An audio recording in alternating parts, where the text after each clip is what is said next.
invite Pastor Josh Barrett up from the Church of Celebration. He's going to offer our invocation this evening, after which I would ask Vice Mayor, would you lead us in the Pledge of Allegiance? If you can all please rise.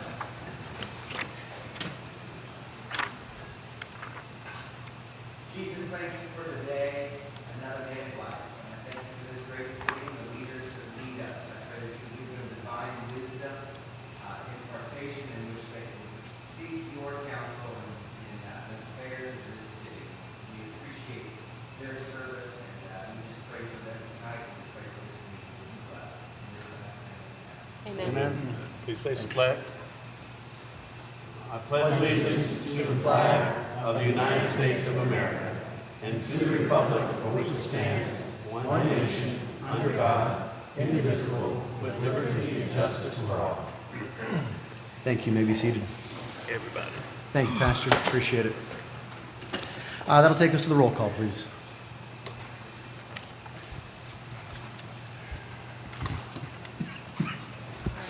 Councilmember Brown.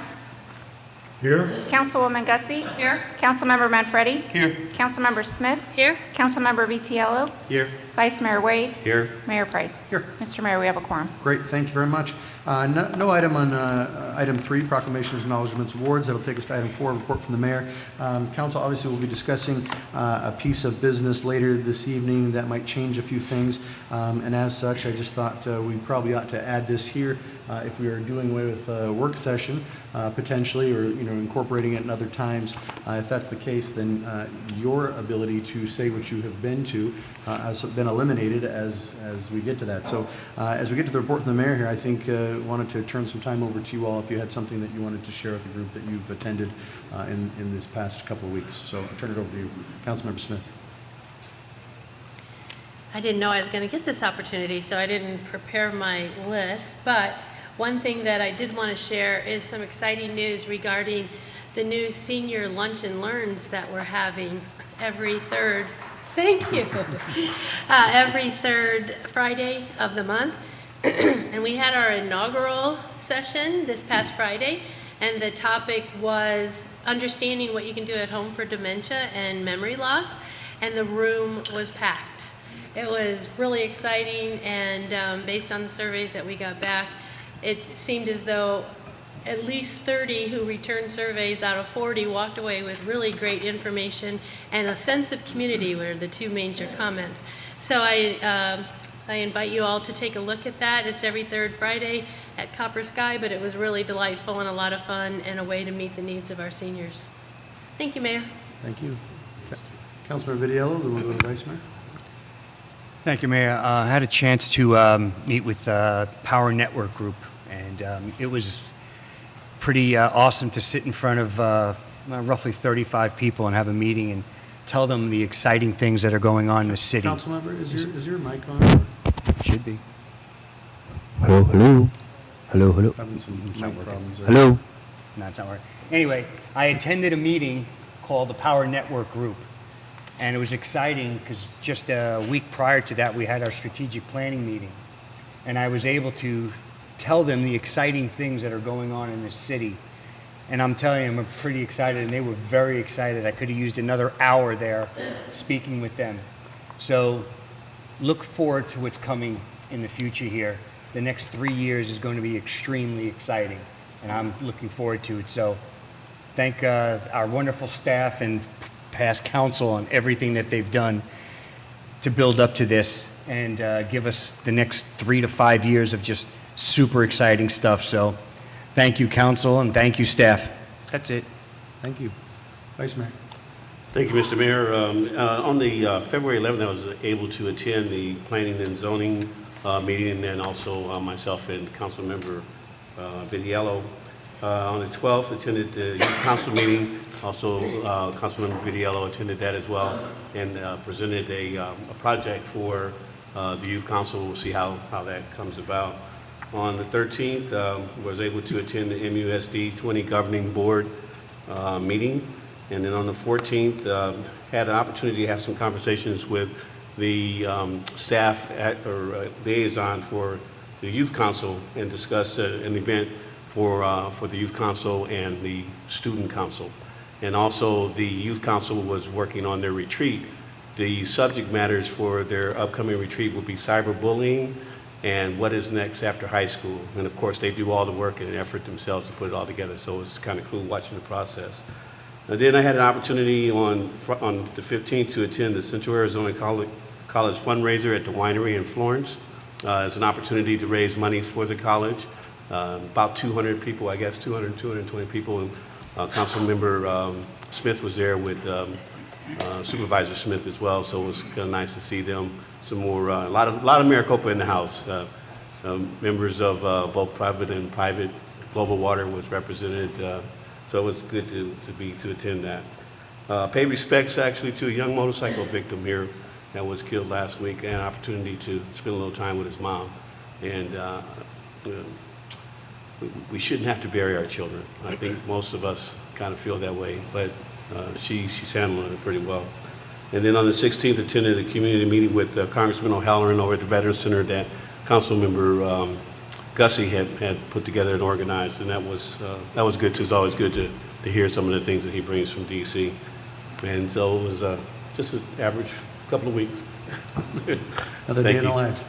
Council, anyone else this time? Okay, that'll continue my report then at this time. Just very briefly, also had the opportunity to speak to the chamber this past week, as well as today, spent some time in Casa Grande at the property, visiting with a large group of realtors from all over a variety of different counties in the state, and talked basically for 2 hours about Maricopa. It was a wonderful format to express the things that we have going on here, and I think we'll see some good information and leads that come out of that.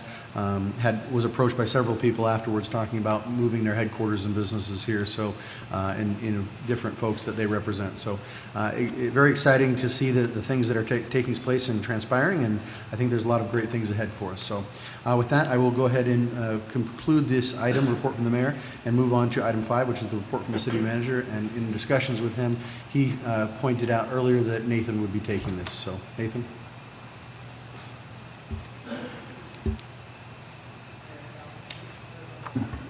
It's not as easy as it looks.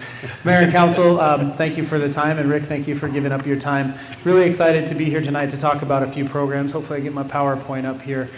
But programs that will be new to our city, but something that I think fills a need, and we're doing it without dipping into the general fund at all, because of the support of Global Water with John and Beth here and Ron Fleming from Global Water.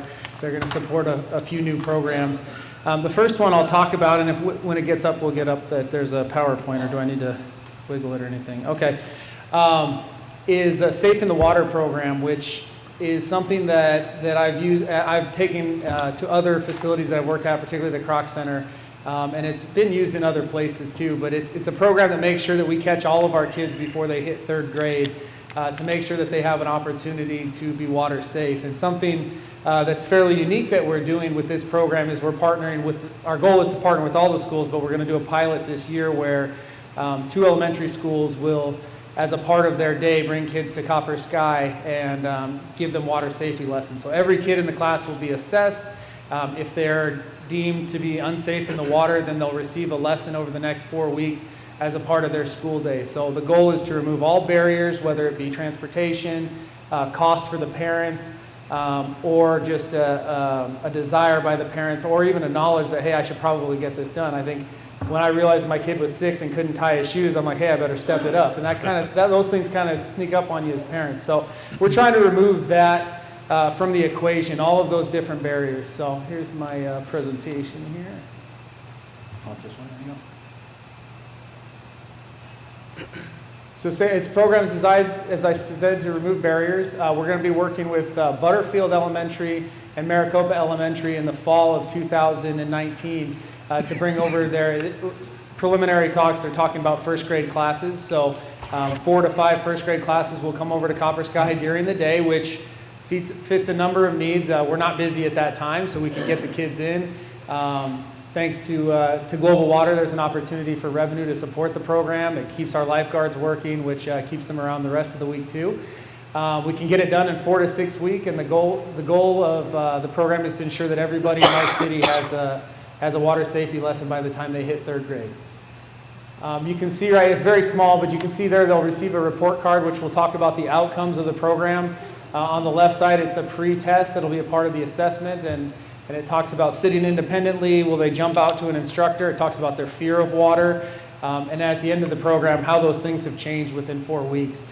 And a big piece of this, as we've done this in other areas at the Kroc Center and other facilities, is the peace of mind that it gives our parents. So it's not just about the kids, but parents knowing that, hey, if my kid fell in the water at the beginning of this class, I don't think they'd make it. But at the end of it, my kid's got a chance. And that's really what it's about. It's not about turning them into Michael Phelps or anything like that. It's about introducing kids to the water, helping to overcome their fear of the water, so that maybe they will go on to learn how to swim at a higher level. But at least if when they turn 30 and maybe they had a few too many brewskis, they fall in the pool, they can get out. And that's where people don't think about this, but as many people are dying as an adult without being able to swim as they are with kids. So it's something that we're not thinking about. So we're going to catch them all by 3rd grade. So that's the Safe in the Water program. The next program is called Fifth Quarters. It doesn't make sense, right? Fifth quarters, right? If it's quarters, there's 4 of them. But basically what we're doing is after the high school football games and Friday night high school basketball games, we're going to open up Copper Sky. In the early fall, it'll be a part of the pool.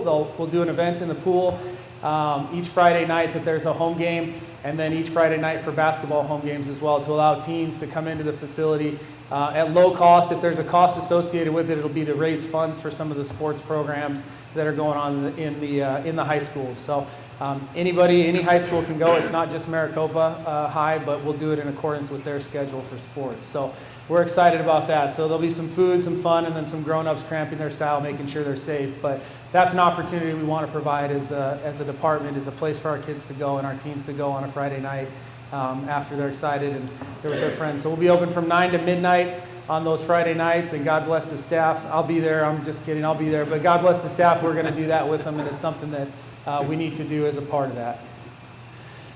There's also, as part of this sponsorship, which I'm getting to, a very generous sponsorship, we're going to be starting Sports Family Fun Days, closing out our sports seasons with almost a community event, so kids get to come together and celebrate. It's not just toss them a trophy and thanks for playing. It's going to be a culmination. Instead of coaches having to figure out what to do with the kids or parents figuring out, we're going to have an opportunity. They can, of course, go do that, and we've got some good partners there, but also using some of our inventory to support this sponsorship with our festivals, fun runs, and pool parties, and then new top programming that's coming in. So something that's different with this sponsorship is that it's not just about our events. It's something we already do. Global Water was excited about the opportunity to bring something new to the city and something that met a need rather than just putting their name on something that already exists. So that's a different way that we'll be working our sponsorships going forward, and hopefully this is the first of many. Okay, and the announcement is, the exciting part is, and I'm excited about it, for 3 years, Global Water has committed to $15,000 the first year, $20,000 in the second year, and $20,000 in the third year. We talked about not wanting to start a program and having it go away just because it doesn't catch on with funding from the city, and we don't have to come in and ask for money because the support is already there. So without further ado, I want to introduce John Corwin from Global Water and Beth Huerta, who have been just enthusiastic partners in bringing these programs to the city, and I'd like to bring them up right now to say a few words about their partnership.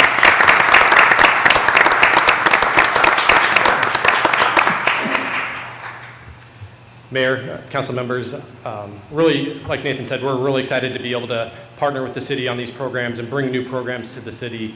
And really hats off to Nathan and his team for having the foresight and the vision and the initiative to bring these programs to the city that add to the quality of life, that make Maricopa the great city that it is. And so we're just excited to be a small part of these programs, and look forward to these programs building over the years to come, and thanks for the opportunity. Thank you.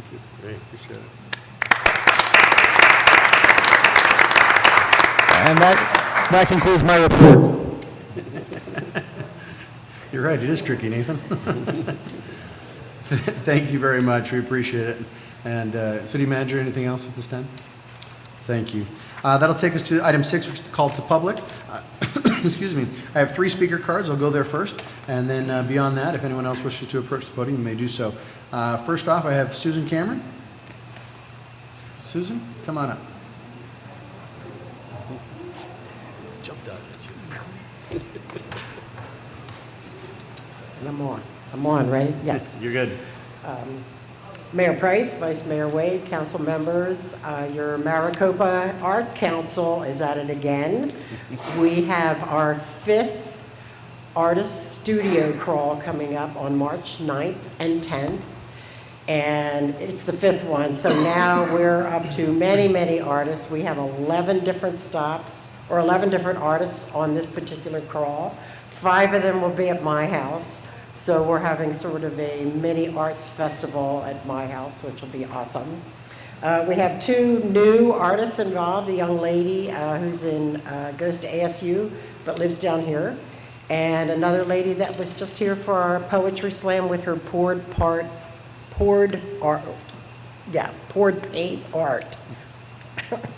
So anyway, these events are free on Saturday from 10 to 2 and on Sunday from 12 to 4.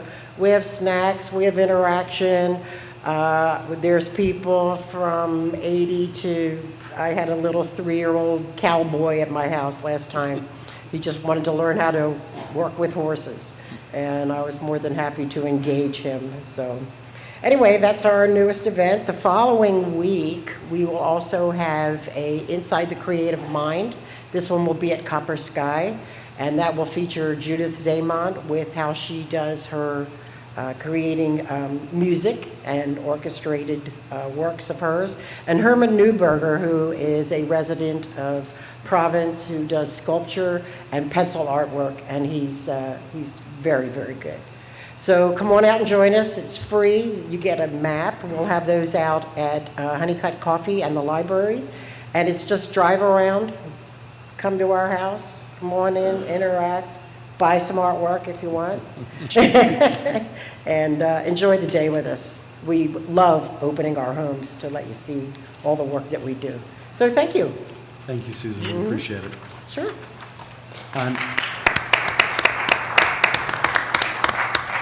Next up, I'd like to invite Shelley Gillespie.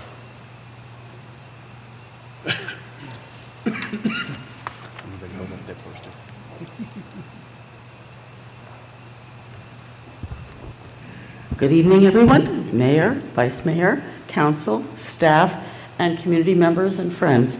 I'm really excited to tell you that this is the last time I'm going to be speaking for a while before the 2019 festival. And I brought some things to show you what the well-dressed film lover will be wearing. We just picked up our bag today, and it models the shirt which everyone who is a VIP, which you all are, will be receiving. Wait a minute, I gotta get this right way. And so it works. And we're also honoring Della and the young men who are at high school, who are the ones who designed the shirts, and they have their own little shirt company in high school. So it's really exciting, the entrepreneurism of it. And we also are honoring something new, because everybody has to eat. We've got our food trucks mentioned here, and we're going to spread them around so everybody knows. Both days of the festival this weekend, from 11 to 6, we'll have food trucks available with food. So we've got some fun food. We've got Grandma's Navajo fry bread truck both days. And then we've got When Pigs Fly, and if you can imagine with a name like that, they serve everything. Carnivores are going to be excited, but they also have vegetarian food. And then on the weekend, we'll have Grandma's Navajo fry bread, plus the Lemongrass Shack with the most incredible curry you've ever tried. And my husband, who is like Mikey in the cereals, doesn't like curry. He liked the curry. He wouldn't give me the plate back. And La Petite Provence, a French lady, who after I said merci in my first email to her, wrote back a whole thing in French. I said, whoops, long time since French too. So, but they're wonderful people. They've got great food, and it's going to be a fun addition to the festival. Our program came out lots since I was at the last meeting, and it's an original work of art, again, from May Tallwing, also known as May Donahue. So I'm so thrilled to be the center for so much creativity and excitement and enthusiasm and all the wonderful things that are happening. Our films are great. I don't see why anyone who is around this weekend wouldn't love to come and see some of the films. And if you're interested in particular types of films, I'd be glad to share information. I have programs, there's some in the lobby, and I can't thank everyone on the staff enough for how wonderful they've been in working with us, from City Manager Horst to everyone else. I've been working with Mike Riggs, Nathan Elliott, everybody, and it's really a community labor of love, and I'm so grateful really grateful to everyone for what you've done to make this event happen. There have been little glitches along the way, but we've survived them. And I know on Monday I'll be a very different person, but I think it's going to be a festival that everybody's going to have a fun time at. So please let me know if you're coming, because I haven't heard from all of the people, and we want everybody to have a wonderful time. And thanks to DECA, we will have lots of volunteers. So it's going to be a great event, and I invite you all to come. Thank you. Thank you, Shelley. Appreciate it. Next up is Shirai Dennis.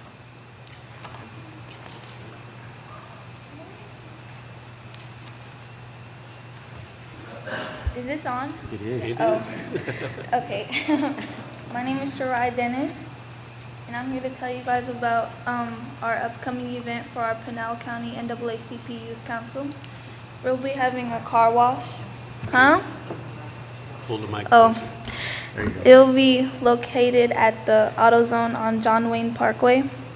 We will gladly be accepting donations. There will also be free food and beverages for those who stop in and some fun music. It will be this Saturday, 8 a.m. to 1 p.m. So if you could come or just spread the word, that would be nice. Awesome. And this is our flyer.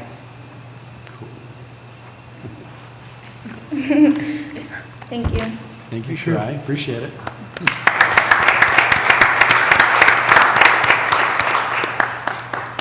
Thank you. That's all the speaker cards I have at the moment, but if anyone else would like to approach the podium, we look forward to hearing from you.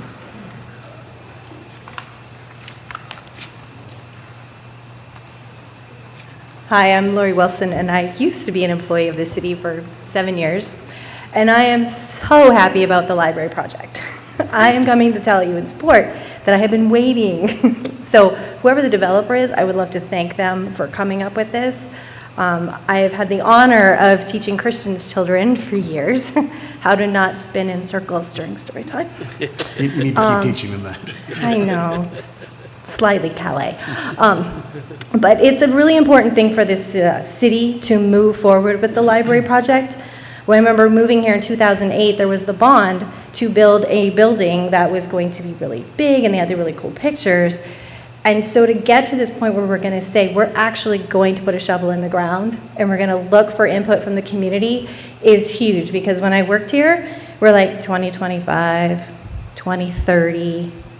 You never thought it was going to happen because there's so many other pieces that needed to take place first. Copper Sky, the parks, City Hall, and that. So I'm really happy this will be coming out, and I'm hoping we'll have some community say in the project. I think we need to look at all the aspects of the community, and I know it's a small, we wish we had 80,000 square feet, but you know, we know what we have, but I'm so happy that we're gonna have this opportunity to move forward with a project that is most definitely needed. And I'm so glad we're gonna repurpose the other space. That's been something I've said for years. That is a great space for other uses in this community, and to use it practically as a community center for the seniors, veterans, other than meeting, and also meeting rooms. That meeting rooms are at a premium in this city, and so offering that in the new facility will be a great thing. I know we had to turn so many people away at the library for meetings. We had to turn so many children away at the door because our meeting room holds 25 people. So we really need to look at all of those aspects of how many people in the community we're going to serve with this new library. So, and I do have a question from the moms of my life: is when are we going to get the cover back at Pecana Park on the play structure? It's been gone for quite a while, and it's starting to get a little bit warmer again, and baseball season's starting. So parents were just getting concerned with our kids playing at Pecana Park. When are we going to get our awning back on the play structure? So, thank you. Thank you, Lori, and I'll direct you to Nathan right there, who will give you an answer to that one. How's that for service, huh? Come on. Thank you, Lori. We appreciate it. Please, tell us your name. Okay, Mayor Price, Vice Mayor Wade, council members, we appreciate the opportunity to speak in front of you today. My name is Jeremy Waters. I'm a local business owner and realtor. This is Kevin McDill. He's a prominent member of Maricopa. I think most of you probably know him, and former mayor Kelly Anderson. We are all about Maricopa. Maricopa's been really good to us, and we want to give back. And part of that is helping our local families. And one of our local families really needs our help. Israel Calderon was in an accident on the 347 a little more than 2 years ago. I think you guys all know the story. Anyways, he's actually still alive, but he's in a vegetative state, and his medical bills are piling up. So we are doing a fundraiser. It's an annual fundraiser for his family, and this year is the 3rd annual Israel Calderon Benefit Softball Tournament. And we are asking for donations from the city and from the members of Maricopa. We need as much help as we can. We want to make this a really big community event. And that's what we're doing here. We wanted to make it known. Kelly? One thing that should be known, the 3 of us have played more softball than humanly known. And my wife kind of attests to that sometimes. Yeah, you get the price of 2 for 1 today, right? And Israel, it was part of this triumvirate here. We were always starting at Pecana Park. And this 3rd annual Izzy tournament, it sold out almost within 6 hours. And the reason for that is the facilities we have here at Copper Sky. So Mr. Horace, will you tell the staff there that we appreciate the primo softball fields that we have. Kevin and I, we play all over the Southwest, and those are some of the best fields, so you know we're very dedicated. So we want to appreciate and thank all those individuals and businesses who have already donated to the raffle. The event is March 30th, and one of the cool things, we're going to have a 50-50 cornhole toss. And I think the world record stands at 50 feet, so come on out and try your skill. Thank you. So, Kelly. I did want to say just one more thing. Sorry, Rich, didn't mean to cut you off.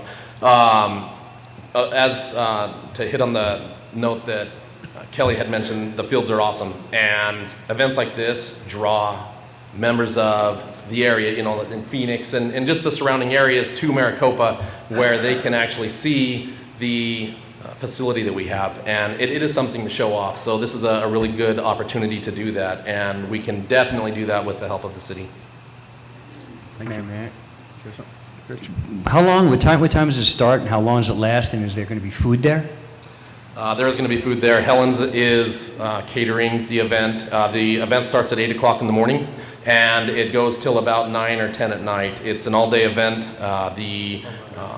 There's a home run derby in the middle of the day. That's open to anybody that's not participating in the softball tournament itself. And then as well as the cornhole tournament and the raffle all takes place in that time slot between 12 and 2. So that would be a great time for the members of the city to come out. Any other questions? That's it. Thank you very much. Thank you, guys. Appreciate it. Thank you. March 30th. March 30th. Mayor Price, Vice Mayor Wade, I did do 2 speaker cards. I threw them away, apparently. Okay, that's okay. My husband I'm does just the same- kidding. My husband does the same thing. That's all right. He told me to do it. Just so you know how excited my life is, this counts as our date night tonight. So, pretty exciting. I do have 2 topics, so I'll make it brief. I know it's hard when you have to call to the public. I do appreciate all that you do for our city. So, on a serious note, I wanted to report to you, I currently was appointed to the Arizona School Board Association Executive Committee.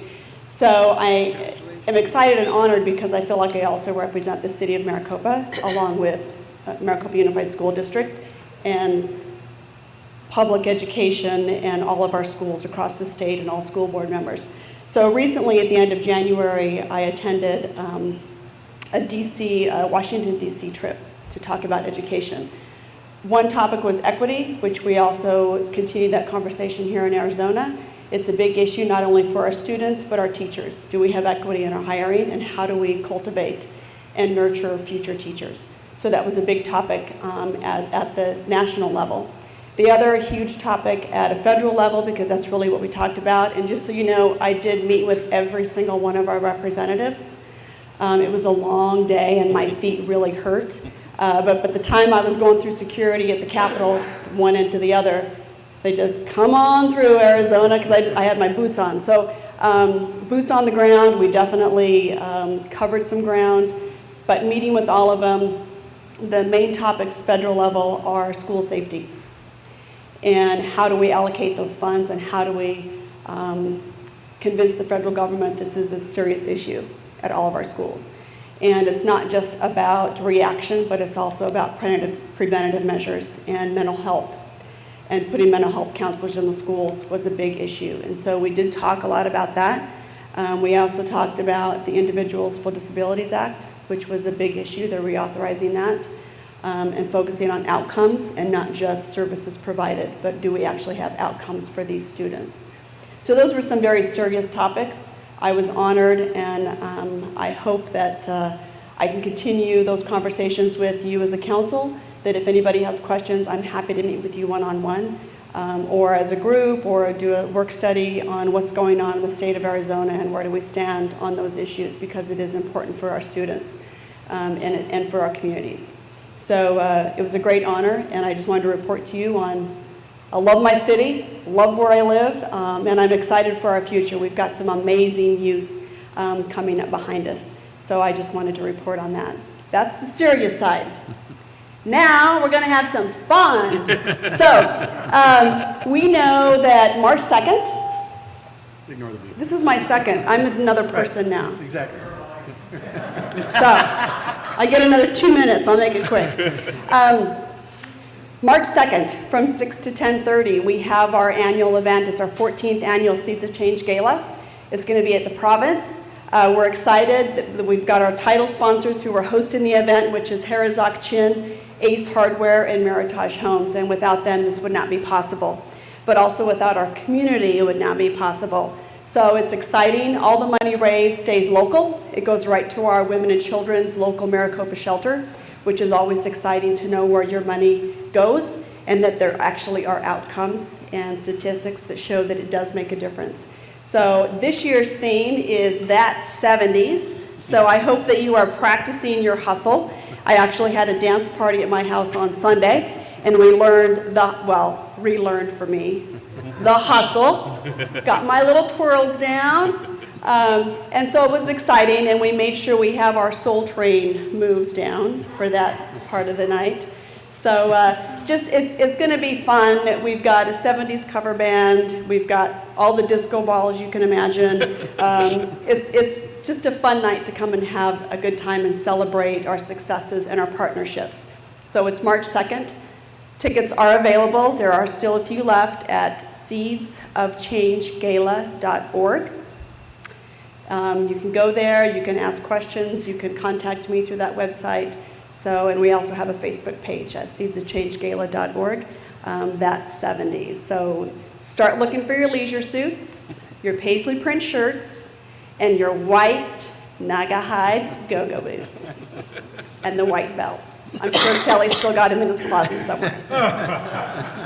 So thank you. I appreciate all you do, and I look forward to seeing you on March 2nd. Thank you. Thank you, Tori. We appreciate it. Anyone else at this time like to approach the council? Seeing no one, we'll go ahead and close the call to the public and move on to the agenda item 7.1 and 7.2. This is the approval of the meeting minutes from the last meeting. Council, can I have a motion to approve, please? So moved. Have a motion. Is there a second? Second. Second there. Any further discussion on this item? Seeing none, all in favor say aye. Aye. Any opposed? That motion carries. That'll take us to consent. Again, this is one of those things in which we did not get a chance to deal with earlier, and we'll go about fixing that on the future agendas. But is there anything that anyone would like to pull on consent at this time? Councilmember Smith. Thank you, Mayor. At this time, I have a question on 8.3 and 8.4. Okay. 8.3, let's see, City Manager Horst. So 8.3 is the Mayor's Council to discuss possible take action to approve the Maricopa Transit Study final reports for discussion and action.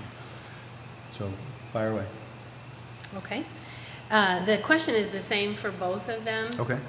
And I know that David has a great answer, but I received an email from a constituent asking if, because they basically looked through the PowerPoint presentations and they saw that there were recommended actions and or next steps, I forget exactly how it was termed, and they wanted to clarify that we were approving the report, but not necessarily the next step or the actions. Could you clarify that, please? Good evening, Mayor Price, Councilwoman Smith. The approval that we're seeking tonight is just the report itself, not the next steps that are recommended, especially in regard to any money being spent on any of those items. Thank you. And the same is true for 8.4? Yes, ma'am. Okay, thank you. Thank you. Any other questions on that? All right. I think go ahead and pull 8.5. As I know, City Manager Horst is going to discuss this a little bit, so we'll move that to the first item as we get to the regular City Council meeting agenda. Anything else at this time? Okay, if not, can I have a motion to approve the consent agenda minus 8.5? So moved. There's a motion. Is there a second? And a second. All in favor, say aye. Aye. Any opposed? That motion carries. So consent is approved. We'll move to 8.5. 8.5 is the Mayor and City Council to discuss possible take action to create a project and capital improvement program, which is the CIP, by drawing on an existing capacity in the CIP and to approve the design consultant contract with Fidel Associate Architects, Inc. for design and construction administration services for the new library facility. Funding for the project includes an amount not to exceed $722,000 plus the city manager's allowance of $108,000, which is 15%, for a total amount not to exceed $835,30. Funding for the project will be drawn from library diff 1 org. 321-33135 in the amount of $760,399 library diff. The amount of $22,235 in general government CIP org, and in the amount of $47,896. This is for discussion and action. City Manager Horst, will you take this, please?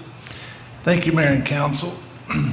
I must say that Thursday, 2 weeks ago, I learned how fast information can travel throughout the community. So good news travels fast, I suppose. I want to maybe take a few moments of your time because I think it's important to put this in proper context, if I may. First, with regard to the item before you tonight, the 15% represents a contingency of the contract amount. The contract itself represents roughly 9% of design costs, which is in the lower range of typical cost for designs of a project of this nature. So I think it's clear that we can all say that our current library facility is too small and somewhat outdated. And I think we can all agree that the city has anticipated for a long time the opportunity to bring a new facility to this city. In fact, the public approved additional bond capacity in the past, but the council has been very clear in their role that while we want to bring new facilities forward to our citizenry, we want to do it in a physically prudent manner. So at our strategic planning conference, we presented a couple of items that are piggyback to the item before us tonight. But first, let me start with the item before us tonight. Back in 2014, the state legislature adopted new rules with regard to DIF fees, or development impact fees. And under those rule changes, it's now required that we expend some dollars that were raised for the library impact fee fund prior to the end of this year. So the city staff concluded and presented to the city council that we should move forward with the architectural design and construction documents so that we do not risk losing these funds going forward. And that's the item before us tonight. But in partnership with that, at the strategic planning, we discussed a broader picture, which I'd like to just take a few moments and touch on at this time. The library is being proposed as a first phase of approximately 25,000 square feet. And we feel as staff that we can do this definitely without any tax increase to our constituents. And we feel fairly comfortable that we can do this without any additional debt to the city. However, I want to be clear that this is a matter that the council has directed us to move forward with, and we will bring back data and inclusion to next year's CIP plan, and that will be voted on probably in late May as you adopt the budget. It's recognized too that ultimately 25,000 square feet is not going to be enough. So we are planning space-wise for an additional 25,000 square feet for a principal library of give or take 50,000 square feet as we go forward. We know in time there will probably be branch libraries in other locations as we continue to grow. It should be noted that the conceptual design phase activities portion of the work, there will be a minimum of 2 opportunities for the citizenry to participate and give input into its design. We anticipate that in March and April, and those specific dates will be noted and noticed a little bit later. The location has always been set for the city center. The council, in your wisdom, decided that this should be where the city hall is built, which is the center of the geographical area of the city. And no one drives more than 4 miles if they live in the city to get here. The city bought 140 acres for this purpose to have a civic complex within the city center. We have 12 additional acres just to the south of us that the city took out of the floodplain when they built this facility, and that is the proposed location for the city library site. Its second phases and other amenities that will come as time provides. Again, it should be noted that while we are seeking to forward the design and construction plans for a new library, the proposal to construct a new library and to repurpose the existing library is just that, a proposal. During the strategic planning conference held in early February, staff presented as a strategic objective for 2020 to evaluate and propose funding for the construction of the new library and the repurposing of the existing library. These actions, while favorable, are pending formal presentation and adoption by the City Council. Such is anticipated via the budget process and preparation currently. With the potential of a new library, it has been recommended that we consider repurposing the old library for the following uses. 1, setting aside space on the north side of the facility dedicated to use by our senior community.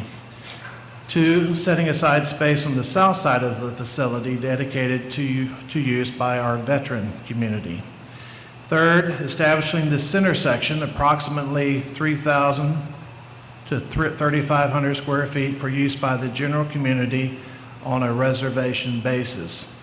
And after receiving additional questions and conversations input, it is further recommended that this general space be retrofitted to accommodate small-scale art and performing art presentations. A portable raised platform, minimal lighting, and sound system should provide a community space sufficient to accommodate between 200 and 250 performance attendees at very minimal cost.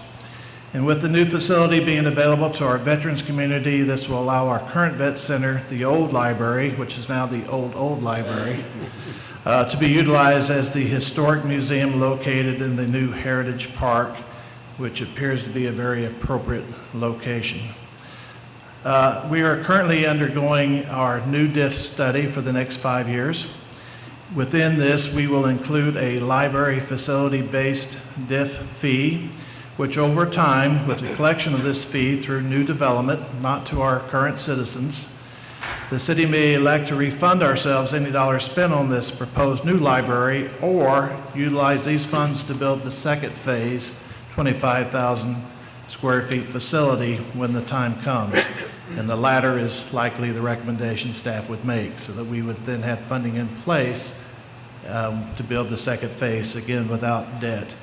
I think it's important to note that these DIF funds that we're talking about tonight can only be used for library purposes. They can't do anything else. So it's important that we understand that. I also wanted to mention that it's clear that while these potential actions will provide for multiple needs within our community, these actions represent an ongoing effort and not a finale. We recognize we're a growing city and we'll keep working at this for decades to come. But so before you tonight is the approval for the to create a CIP program and authorize Hydel to move forward with the construction plans and architectural work.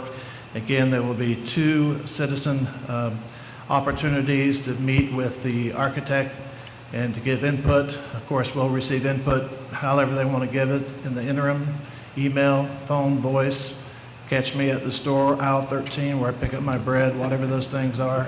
But 2 formal opportunities as well, and certainly council will be soliciting your input. The library is intended to be a modern facility that meets multi-purpose needs. Libraries have changed. This $25,000 won't get us everything we need, but remember, it is more than 3 times larger than our current facility, and more importantly, it sets us up for that second phase that we can be prepared as a growing city to meet our future needs. So that's the plan before you tonight, and the authorization that we're seeking, and if you have any questions, I'd be happy to address them. Thank you, City Manager. Council, before we go to questions, question I have is one that was conveyed to me is, can you talk about the cost and how the cost that we're talking about for this particular design, for this construction, and the outreach and all these types of things? Can you talk about how this is a percentage of potential total costs and how that plays out in a competitive standard across the board to other cities or municipalities or construction costs? Okay, thank you. As a part of the process, I should mention that we received 7 qualifications for consideration. Adele was picked almost unanimously, and they exclusively build libraries, so their input was an important part of this discussion. We anticipate that the library will roughly cost around $8 million, but by the time we add in FF&E, furniture and fixtures and equipment and entrance road and the parking lot, we're pushing that $10 million number. So based on that and based on an average square footage, understanding that libraries can be as much as 1,000 square foot or they can be as cheap as 100 square foot, I think this number comes in at the high $200s to $300 a square foot to give us the estimate. We, of course, have a budget to work to, and the space is the critical component. We can always fill the space later as opportunity presents itself. The design criteria for any project, whether it's the fire administration building or building city hall or any project, has an architectural and design cost attributed to it, which generally runs between typically around 10 to 15%. This one's coming in at around 9%. Thank you very much. Council, other questions this time? Anything else? Okay. Councilmember Smith. Not a question, I just want to say hallelujah.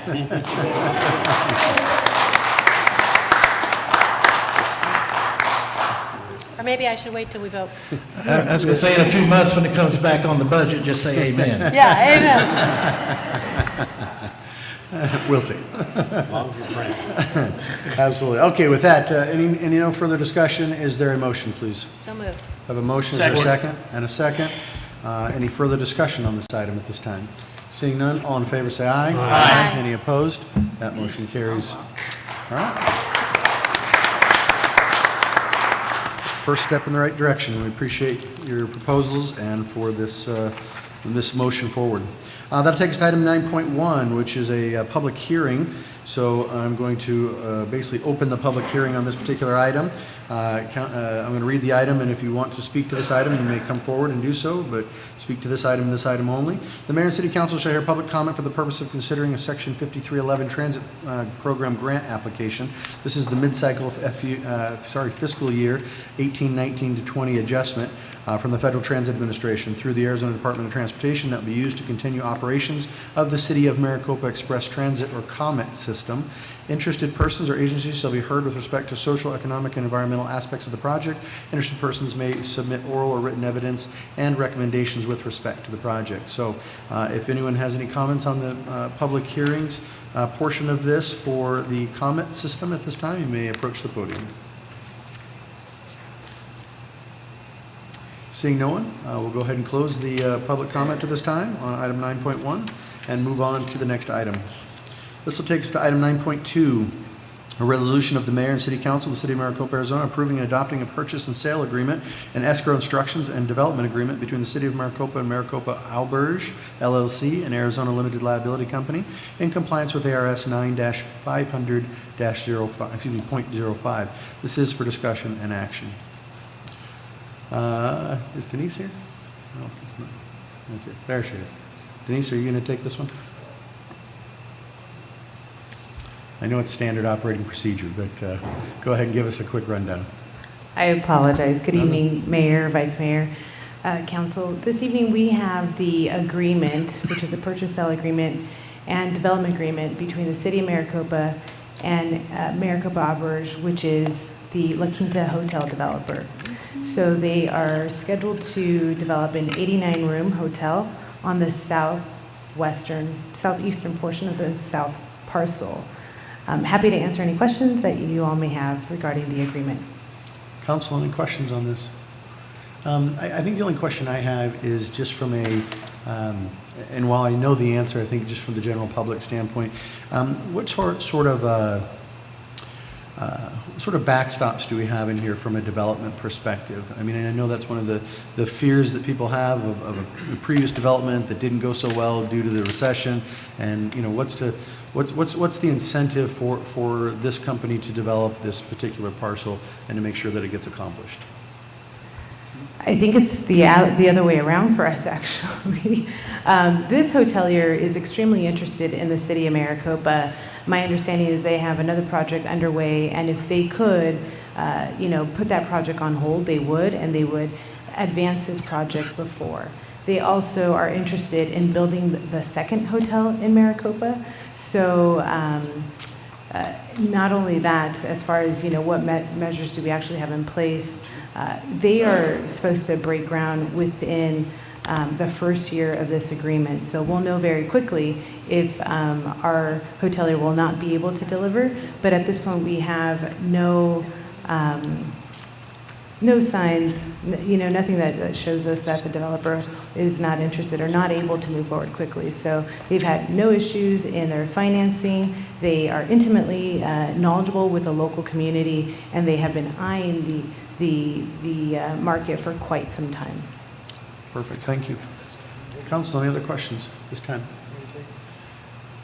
Yes, City Manager A Horst. couple of comments, and then I'll defer to our city attorney if I may. But there's two primary reasons why I feel this will be successful. The first is the owner investor used to be a resident of Maricopa and left the area. Didn't think he'd ever come back, but now he's indicated that if he could stop other projects that he's pursuing, he would build here immediately. And the second reason is because he knows he can make money. And when people can come here and make money, then we're doing things right. Absolutely. And with that, I'll defer to our city attorney. I guess Mr. Mayor, getting to the specifics of the agreement, there is actually in section 15.03 specific provisions that if the hotel is not open for a certain period of time, that they have to pay back to the City of Maricopa any potential fee waivers or anything like that we did to encourage the project. So, and then there's a lien against the property also if for some reason they're not open for over 3 years. So those would be the specific provisions to make sure that anything we're investing or anything that we're waiving from a fee perspective would get back. Excellent. Thank you, thank you, thank you. That's the information I was looking for. Appreciate it. Anyone else at this time? If not, can I have a motion, please? I have a motion. Is there a second? Second. With that, I'm just going with what you said. You guys are too quick. So we have a motion and a second. Any further discussion on this? Seeing none, we need to move to a roll call, please. Councilmember Smith? Approve? Councilmember Vitiello? Approve. Councilmember Brown? Yes. Councilmember Manfredi? Hallelujah. Councilwoman Gussie? Yes. Vice Mayor Wade? Yes. Mayor Price? Yes. Motion passes. Great, thank you. Hallelujah. All right. On our way to another big one. That's good. Here comes some hotels. Very exciting. Item 9.3, the Mayor and City Council shall hear a presentation displaying the design concept for the new City of Maricopa website. This is for discussion only. Take it away, Jennifer. Honorable Mayor and council members, as you remember last year we contracted with Vision Internet, who was then bought by Granicus to do the redesign of our city website to make it more user-friendly and also compatible on all mobile devices. So Adam Wolf, our public information officer, has been spearheading this project, and we'll show you the design concept that Granicus has put together for us.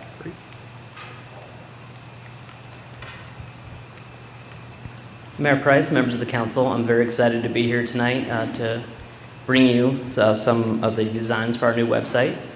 So let's just jump right into it. This would be our new homepage. As we go through the website a bit, you'll see that our colors are integrated. This is all according to our brand guidelines, as well as the font that's being used is also according to our brand guidelines.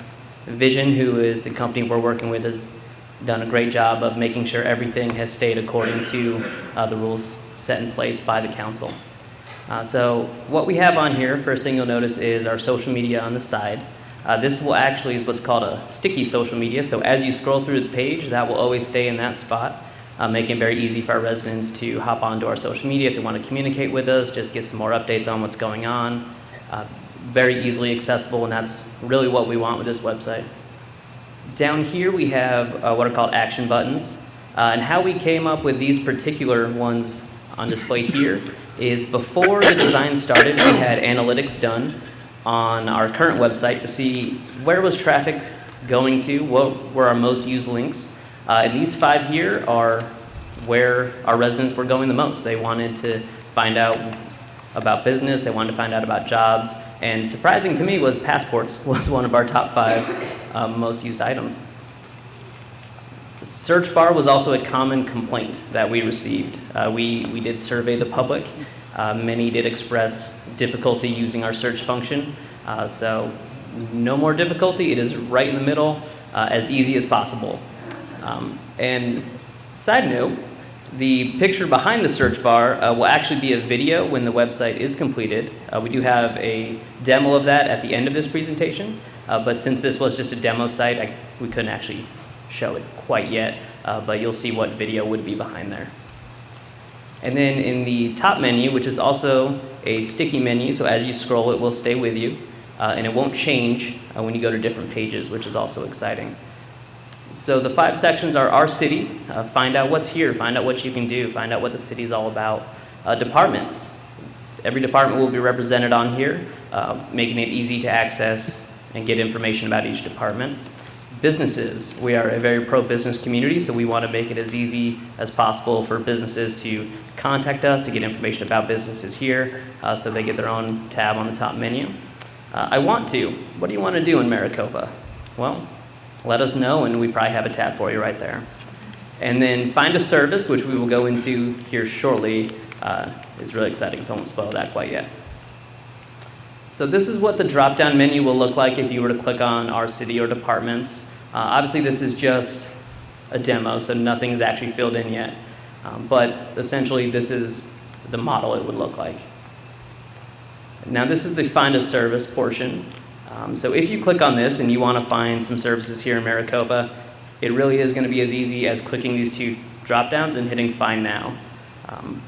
Really trying to make it as easy to navigate as possible for our residents and our visitors. So this would be the second third of the main page of the website. So after you scroll down from that area you just saw, the next section is our news section.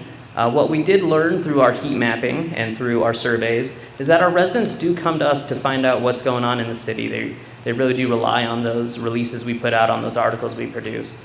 So we really want to make it easy for them to find. It's right there on the main page. This area here will be used to showcase the top stories we have for the week, for the month. If there's something really important, we have the ability to keep it in here, as well as just keep it the 3 newest stories, whichever works best for the city. And then right there, more news, you can find the rest of the articles that we do have. As you can see, the sticky social media has stayed, so it will stay there as you scroll. But then if you look at the top menu, there is a little bit of difference. So the menu did stay, but the search function now went to the side, still easily accessible. So if you clicked on that, the little search bar would pop down. And then the logo did change to our circle branded logo, just to fit a little better and not take up quite as much space. And then the bottom third of the website is, again, very interactive, trying to make it easy and fun, and really just create a modern website for a growing city. So in this section, this will be our spotlight section. If we have some videos we just made, they can be here, and really just some fun stories we can have. It'll scroll through 4 different items. You can click them and take that story or to that page. Calendar, what's going on in the city. We can keep it top events or most recent upcoming events, either way. And then our Twitter feed, again, just getting information out there to the public, what's going on. It's going to be right there and easy to find. Again, our social media will be at the bottom. We want people to stay connected with us and interact with us. This quick links portion will again be based off the heat mapping. This particular is just a demo, so that's not actually our most used, but it will be when the site is done. And then contact information, we always want to make it easy to find. You want to get hold of us? Right there at the bottom of the page. And then this is what the mobile site would look like. Again, none of these are what they would actually say at the time. It's just to show you what it would look like. Again, the blue is according to our brand guidelines. It is a secondary color, but it is the exact color that is on there, as are all the colors. And then this here, there is no sound to this video, but whoop, they hit the button too quick.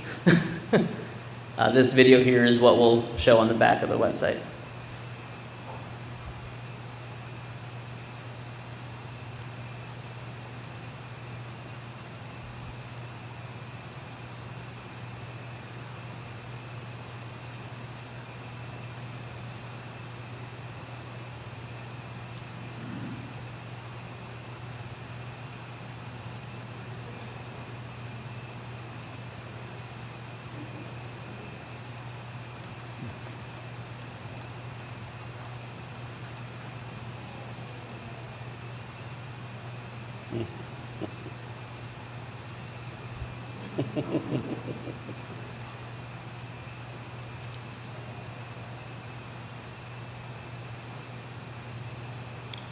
And again, that is just the initial video. It can be changed for seasonal. We can put it back to a standard picture. We can adjust it with what's going on in the city at any time.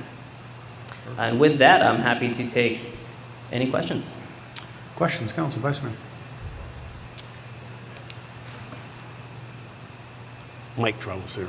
Thanks, Adam, Jen. Appreciate the presentation. I was just struck by a couple of things that caught me right off the bat, and then I like the colors and everything and the way the colors are, but I noticed that there is a Christmas wreath in the opening page and the other page that shows the city of Maricopa, and I was wondering, being kind of seasonal or that was that was just for the demo. Okay. We had to send them some pictures to use for the demo because we couldn't quite get the video to work in the demonstration. So that was just for the demo and would not be on there unless it was seasonal. Okay, all right, very good. And let's see, there was one that said licensing, one of the buttons said licensing. What are we licensing that would require somebody to go there as opposed to, I know we did business licenses, but what are we licensing to do that? You know, and that's a good point. That might be changed just to permitting. Because off the top of my head, I'm not thinking of any license we would have. It was when we built it and originally had that, it was when we had the business licenses. But now it's changed to the business registry. So we would probably just go with permitting. Okay. Well, there are some businesses that still require licensing, correct? Not by us. Yes. By us. There is licensing for special needs, such as pawn shops and liquor sales, but that still would fall under the business registry area, so I think we just need to rename this. It's mostly building permitting. Okay, all right.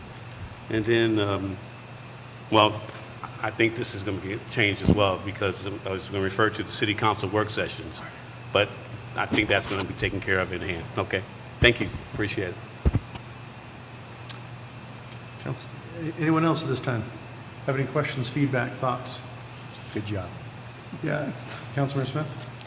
What is the timeline for rolling this out, the timeline? Great question. So we're looking at probably mid-spring right now with the timeline, hoping to have a functional site that can be a soft launch to the public so they can interact with it. We can work out the issues by the end of March with the site going fully live in April. Okay, thank you. Yes, Councilmember Gusson. You mentioned you're working with Granius. In the past, we used to work with one individual and he had all control. So, and it was very difficult to get any changes made. You'd have to go through this one individual. So since you're going with a larger organization, is it a lot easier for you to go make any changes that you needed to make immediately? Absolutely. So instead of having it centralized to one person, we will actually be requesting each department to provide an individual from their department that can provide updates to each department's page, because there isn't one person throughout the city who would know everything going on in every department. So we want each department to have their own unique voice. We want them to have the articles that are most important to them. And of course, I'll always be available to make adjustments to it or answer any questions as I'll go through the training, but training will be provided to other individuals throughout the city as well. All right, thank you. Anything else? Nope, I think we're good. Thank you very much. We appreciate it. Look Thank forward you. to seeing this come online. I think everyone with a mobile phone is especially excited to see that. Okay, that'll take us to item 9.4. This is an ordinance of the Mayor and City Council of the City of Maricopa, Arizona, amending Section 2-71 of the City Code of Maricopa regarding regular meetings to amend the time for regular council meetings and to authorize the city manager to cancel regular council meetings and to schedule work sessions. This is for discussion and action. Rick, are you going to take this one?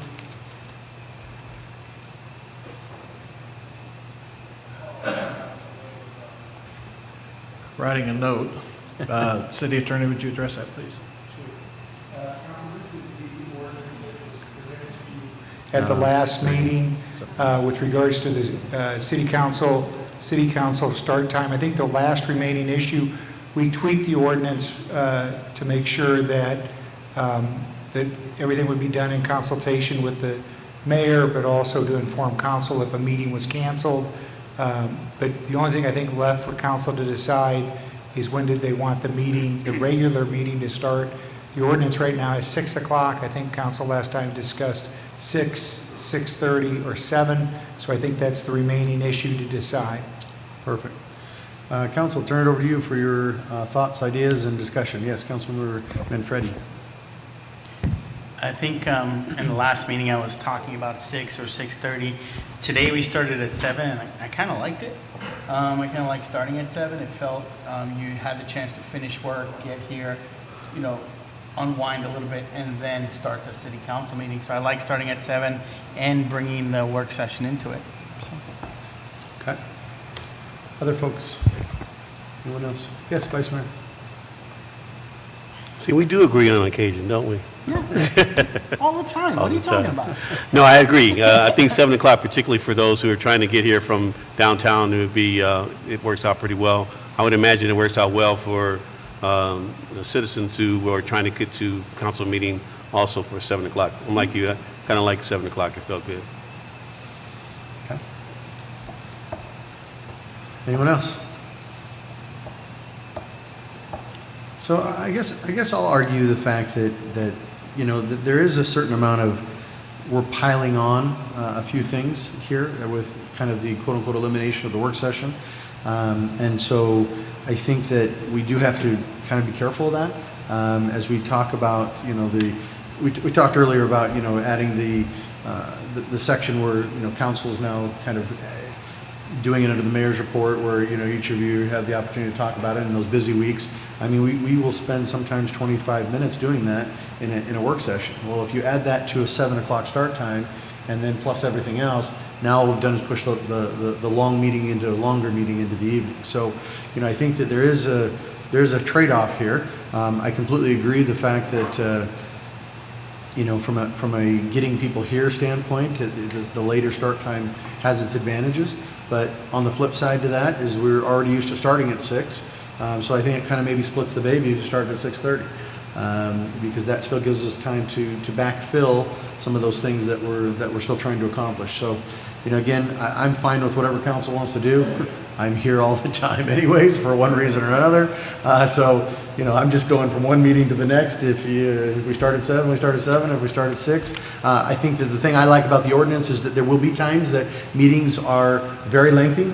There's a lot on the agenda, and so it gives us that freedom and ability to call and say, hey, we need to start this meeting at 6, which I think is a good thing. With that, we didn't have that flexibility before, so I really like that about it. But again, whatever you guys want for the start time, I'm good with. But I think that I would argue that we're going to find these meetings end up being longer than what we anticipate because of the fact that we have some of these other little things in there. We didn't have proclamations tonight, but sometimes we have 3 and 4 proclamations. We have a presentation, we have a celebration, those things take a long time. So I just wanted you to keep that in mind and would make that argument. So anyone else? Yes, Councilmember Smith. So just for clarification, I didn't recall the conversation where we said we could start city council at 6 if we needed to. Yep. We can do whatever we That's want. change, well, we could do it for work session.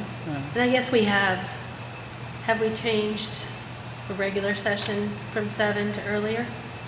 No, so according to the city code, it said the work session started at 6 and the regular session started at 7. Correct. And so we could never go and start the regular session Correct. earlier unless we called a special meeting. Correct. And so what this ordinance does is it gives council the ability to say we can start it at 6, we can start at 6:30, we can start at 6:25. I mean, it's within our purview, and so it gives us that leeway, and then basically takes away the work session so that we can call work sessions kind of like what we did the other day, with strat plan, but it gives us those abilities for the city manager to say, hey, we've got some things that are bubbling up here, we need to talk about them, let's spend some time on it so we can on a Thursday morning have a work session or whatever needs to be accomplished. So if we move the meeting from 7 to 6, because we have more things on the agenda, it's considered a special meeting then at that point? Not anymore. Or no, not anymore?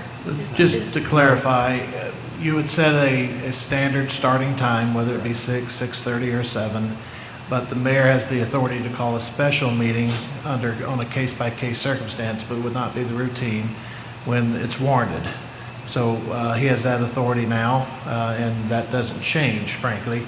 So if something came up that looked like it would be very lengthy, he could recommend that we start earlier. But as a standard practice is whatever time you establish tonight per this ordinance. Okay, so once again, if we saw that the agenda was getting really lengthy because of work sessions, potentially proclamations, whatever the case might be, we could change the time from 7, if our standard time was 7, to 6 or 6:30. And it's called a special meeting at that point? Yes. It says the mayor or city manager, upon the advice and consent of the mayor, and after notifying all members of council, may adjust the regular meeting start time due to the items on the council's agenda. So, yeah, it provides for that. Okay. And for further clarification, it's, part of my job to make sure that we don't have an overloaded agenda, but there are occasions when times will come up, pending legislation, items that, were unexpected, or opportunities that may even have been unexpected that would warrant such an opportunity upon the advice and consent of the mayor. But again, I think you would find that would be less often that would occur, but that's a right that's already granted under the current code. I think the mayor's just saying that should we find that there's an occasion, we can call a meeting starting at 6 on that occasion, rather than going to midnight or 1 in the morning, we only go to 10 or 11. All right, and I will say that since you've become our city manager, I have noticed that the agendas are well-balanced such that we aren't here until midnight. And so I appreciate that. I know it's always a possibility, but I do appreciate what you're doing there. There will be some. Based on the feedback that I've received from the majority of residents who provided feedback, they are concerned about the ability to get here on time. And so I think I would have to, I was leaning towards 6:30, but I think I have to stay with 7. Thank you.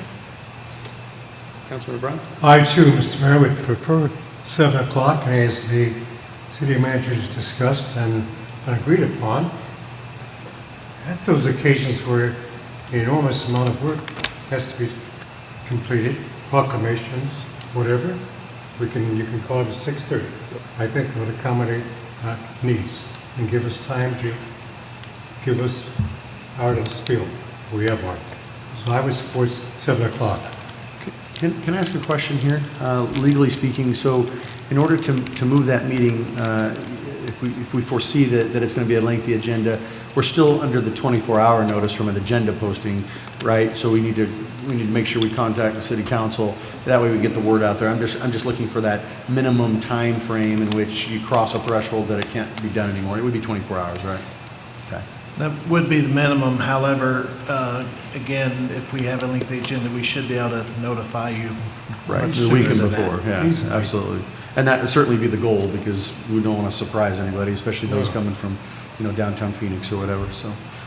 Any other concerns, questions? I'm good with the proposed time as well, and the ordinance as it stands, so, but again, I do like the flexibility it provides us. So, any other questions? If not, accept a motion, please. I'd like to Yes, make Vice Mayor. motions. I'd like to make the motion that we move our regular sessions, our regular city council sessions to begin at 7 o'clock with the provision of the mayor to be able to call earlier if necessary, if required. And Vice Mayor, I think the only thing you really would need to do is just amend the current ordinance in front of you to change it from 6 to 7 o'clock. Yep. I'd like to make that motion and to adjust the current amendment. Okay. I'll second it. I have a motion and a second. Is there any further discussion on that? Seeing none, can we move to a roll call, please? Councilmember Manfredi? Yes. Vice Mayor Wade? Yes. Councilmember Smith? Yes. Councilmember Vitiello? Yes. Councilwoman Gussie? Yes. Councilmember Brown? Yes. Mayor Price? Yes. Motion passes. Great, thank you very much. Item 9.5 is also an ordinance. It's an ordinance of the mayor and city council of the city of Maricopa, Arizona, amending section 2-82, is that I or L? Sorry, can't see that here. LAI of the city code of Maricopa regarding council-established standing committees to eliminate the nonprofit funding evaluation committee and the Veterans Affairs Committee, and eliminating the youth internship program advisory committee, which was separately established by the council. This is for discussion and action. So again, we discussed this the other day in the strategic planning retreat, based on the usage of these committees and how we felt they were being underutilized, also due to staffing issues and things that we really wanted to see all of our committees be successful, especially considering the time that is given by everyday citizens to make them successful. We want to make sure that they're accomplishing the things that they need to accomplish. And I think as a council, while we had established these under good intent, we needed to reevaluate them based on the way that they were actually being utilized, and we felt they were being underutilized. So we wanted to make sure that we revisited this. And this was what the agreement we had made at that time in that public meeting, but at the same time, we need to go back and adjust the ordinance as such. So is there any further discussion on this item? Yes, Councilmember Gussie. It was my recommendation to remove the Veterans Affairs Committee. It seemed, I was the liaison on that committee, it seemed that it had drawn its course. We had, I'm just jotted down some organizations: American Legion Auxiliary, American Legion Sons of the Legion, American Legion Riders, the VFW, Purple Heart Association. Veteran associations include the Blue Star Moms, Veteran Care Center, HOHP, Central Arizona College has a veteran student organization, and ASU has their Veterans Upward Bound here. So there was just too many veteran organizations that wanted equal say, and they did not have that opportunity to do so on the committee. So therefore, it was under my recommendation to eliminate this committee. Thank you, Councilman. Anyone else have any comments or concerns or questions on this? If not, we'd accept a motion, please. Is there a motion? Yes. Second. Councilmember Gussie as the motion, and Mr. Manfredi is the second. Any further discussion? Seeing none, can I move to a roll call, please? Vice Mayor Wade? Yes. Councilmember Manfredi? Yes. Councilmember Vitiello? Yes. Councilmember Brown? Yes. Councilmember Smith? Yes. Councilwoman Gussie? Yes. Mayor Price? Yes. Motion passes. Great. Well, that concludes our agenda. Thank you very much for being with us this evening. We have a lot of exciting things on the horizon and more to come. So with that, can I have a motion to move to E-session, please? So move. Motion, is there a second? Second, right there, Councilmember Vitiello. With that, all in favor say aye. Aye. Any opposed? That motion carries. Thank you, and we will reconvene in a month. Second meeting. Yes. Yes, Yeah. right there on the bottom. It's been there the whole time. I was looking at Vanessa's other one. I don't know. Because of trouble. It's like, out of here. Trying to throw me off.